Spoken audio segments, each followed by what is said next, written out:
So my idea is all based on something which I was thinking about a little bit at the last election. So the Labour Party talked just before the election about something called a something for something principle, or a contributory welfare model.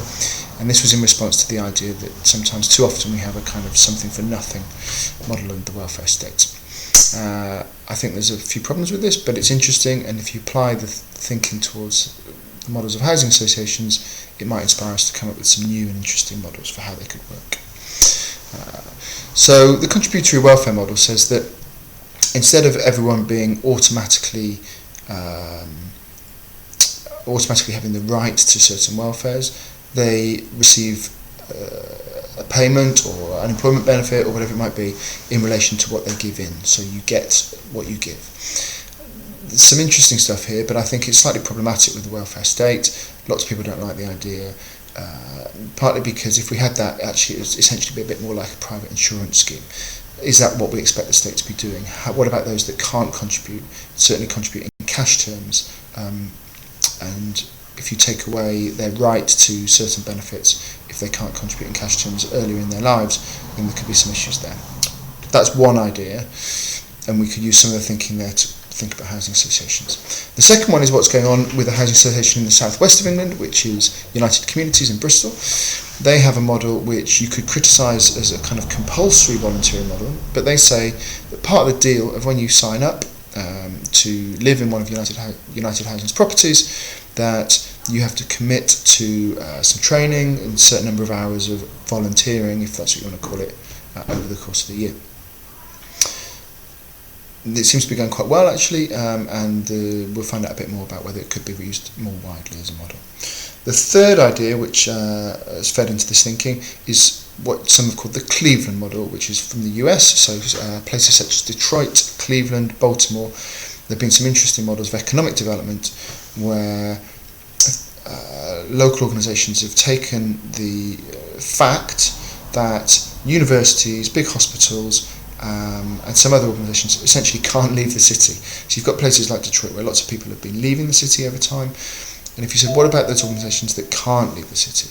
Now, how do we harness the money they spend to support local economic development? And that's the Cleveland model, if you like. Buying more local, buying more social, and using the supply chains of the hospitals and so on to keep money circulating locally. If you throw all these three ideas together and try and address some of the flaws in them, you could have a model for housing associations. So my idea says, what about, instead of some tenants paying rent, that in place of rental payments, they, perhaps for those who are self-employed, part-time employed or unemployed, they could undertake economic activity, and in return for taking part in producing things, selling things, producing goods, producing services, producing produce, grown produce, manufactured, whatever it is, that they have a reduced level of rent or even no rent on occasions. And you stretch these to a kind of social enterprise vehicle and create lots of new social enterprises within the area. This takes inspiration from each of the three models I mentioned above, because it's a kind of something for something type model.